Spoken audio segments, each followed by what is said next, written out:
ANMR ನ್ಯೂಸ್ಗೆ ಸ್ವಾಗತ.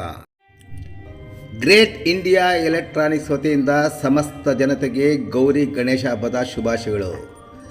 Great India electronics Sidlaghatta ಪಟ್ಟಣದ ಮಯೂರ ವೃತ್ತದಲ್ಲಿರುವ ನಮ್ಮ ಬ್ರಾಂಚನ್ನು ಗ್ರಾಹಕರ ಕೋರಿಕೆಯ ಮೇರೆಗೆ ಶಿಡ್ಲಘಟ್ಟ ಪಟ್ಟಣದ ದಿಬ್ಬೂರಹಳ್ಳಿ ರಸ್ತೆಯ ಅಮೀರ್ ಬಾಬಾ ದರ್ಗಾ ಬಳಿಗೆ ಸ್ಥಳಾಂತರ ಮಾಡಲಾಗಿದೆ.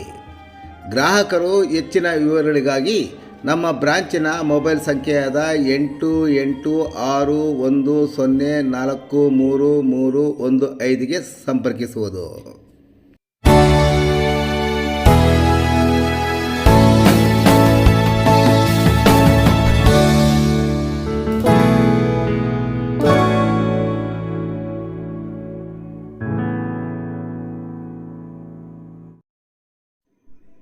ದಂಡುಪಾಳ್ಯ ಬಳಿ ಅಪಘಾತ, 3 ಮಂದಿ ಸಾವು, 12 ಮಂದಿಗೆ ಗಾಯ, ಜಿಲ್ಲಾ ರಕ್ಷಣಾಧಿಕಾರಿಗಳು ಭೇಟಿ.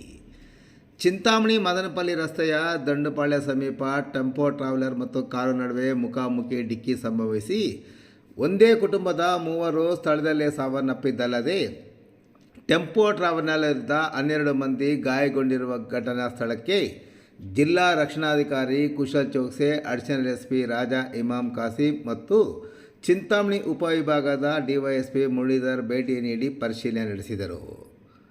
ಬುಧವಾರ ಸಂಜೆ ಸುಮಾರು 6:30 ಗಂಟೆ ಸಮಯದಲ್ಲಿ ನೆರೆಯ ಆಂಧ್ರ ಪ್ರದೇಶಕ್ಕೆ ಸೇರಿದ ಕಾರು ಚಿಂತಾಮಣಿಯಿಂದ ಮದನಪಲ್ಲಿಯತ್ತ ಹೊರಟಿದ್ದ ಕಾರು ಎದುರುಗಡೆ ಬಂದ ಟೆಂಪೋ ಟ್ರಾವೆಲರ್ ವಾಹನಕ್ಕೆ ಡಿಕ್ಕಿ ಹೊಡೆದ ರಭಸಕ್ಕೆ ಕಾರು ಮತ್ತು ಟೆಂಪೋ ಟ್ರಾವೆಲರ್ ಎರಡೂ ವಾಹನಗಳೆರಡೂ ತೀವ್ರವಾಗಿ ಜಖಂಗೊಂಡಿವೆ. ಕಾರು ಚಾಲನೆ ಮಾಡುತ್ತಿದ್ದ ಚಾಲಕ ಶ್ರೀಕಾಂತ್, ತಂದೆ ಶ್ರೀನಿವಾಸುಲು ಮತ್ತು ತಾಯಿ ಪುಷ್ಪಾ ಸ್ಥಳದಲ್ಲೇ ಸಾವನ್ನಪ್ಪಿದರೆ, ಚಾಲಕ ಶ್ರೀಕಾಂತ್ ಕಾರಿನಲ್ಲಿ ಸಿಕ್ಕಿ ಹಾಕಿಕೊಂಡಿದ್ದ ಆತನನ್ನು JCB ವಾಹನದಿಂದ ಕಾರಿನ ಭಾಗವನ್ನು ಬೇರ್ಪಡಿಸಿ ಹೊರಕ್ಕೆ ತೆಗೆಯುವಲ್ಲಿ ಪೊಲೀಸರು ಮತ್ತು ಸಾರ್ವಜನಿಕರು ಯಶಸ್ವಿಯಾಗಿದ್ದಾರೆ.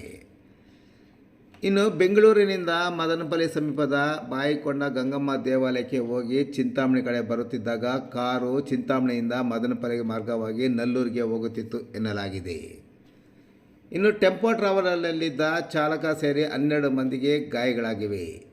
ಗಾಯಗೊಂಡವರನ್ನು ಟೆಂಪೋ ಚಾಲಕ 28 ವರ್ಷದ ನಾಗೇಂದ್ರ ಮಾತ್ರ ಚಿಂತಾಮಣಿ ಸಾರ್ವಜನಿಕ ಆಸ್ಪತ್ರೆಯಲ್ಲಿ ದಾಖಲಾಗಿ ಚಿಕಿತ್ಸೆ ಪಡೆಯುತ್ತಿದ್ದರೆ, ಉಳಿದ ಗಾಯಾಳುಗಳಾದ 44 ವರ್ಷದ ಕಿಶೋರ್ ಕುಮಾರ್, 70 ವರ್ಷದ ಗುರುಸ್ವಾಮಿ, 38 ವರ್ಷದ ಬಿಂದು, 7 ವರ್ಷದ ಆದ್ಯ, 8 ವರ್ಷದ ಮನುತೇಜ, 5 ವರ್ಷದ ಹಿಮಶ್ರೀ, 34 ವರ್ಷದ ಲವ್ಕುಮಾರ್, 37 ವರ್ಷದ ರಮ್ಯಾ, 9 ವರ್ಷದ ವಿಹಾನ್, 45 ವರ್ಷದ ಜಗದೀಶ್ವರಿ ಮತ್ತು 39 ವರ್ಷದ ಸೋಮೇಶ್ವರ್ ಅವರಿಗೆ ಇಲ್ಲಿನ ಸಾರ್ವಜನಿಕ ಆಸ್ಪತ್ರೆಯಲ್ಲಿ ಪ್ರಥಮ ಚಿಕಿತ್ಸೆ ನೀಡಿದ ನಂತರ ಗಾಯಾಳುಗಳೆಲ್ಲರೂ ಬೆಂಗಳೂರಿನ ನಿವಾಸಿಗಳಾಗಿದ್ದು ಎಲ್ಲರೂ ಬೆಂಗಳೂರು ಆಸ್ಪತ್ರೆಗೆ ತೆರಳಿದ್ದಾರೆ. ಗಾಯಗೊಂಡವರಲ್ಲಿ ಕೆಲವರು ಬೆಂಗಳೂರಿನ ಎಲೆಕ್ಟ್ರಾನಿಕ್ ಸಿಟಿ, ಕನಕಪುರ, ತಿರುಪತಿ, ಹಿಂದೂಪುರ ನಿವಾಸಿಗಳಾಗಿದ್ದಾರೆ. ಹಿಂದೂಪುರದ ನಿವಾಸಿ 43 ವರ್ಷದ ಕಿಶೋರ್ ಕುಮಾರ್ ಹಾಲಿ ಅಮೆರಿಕದಲ್ಲಿದ್ದು ರಜೆ ಮೇಲೆ ಬಂದಿದ್ದ ಅವರು ಸಹ ಬೋಯಿಕೊಂಡ ಗಂಗಮ್ಮ ದೇವಾಲಯಕ್ಕೆ ಪತ್ನಿ, ಇಬ್ಬರು ಮಕ್ಕಳೊಂದಿಗೆ ಬಂದಿದ್ದು ಎಲ್ಲರೂ ಗಾಯಗೊಂಡಿದ್ದಾರೆ.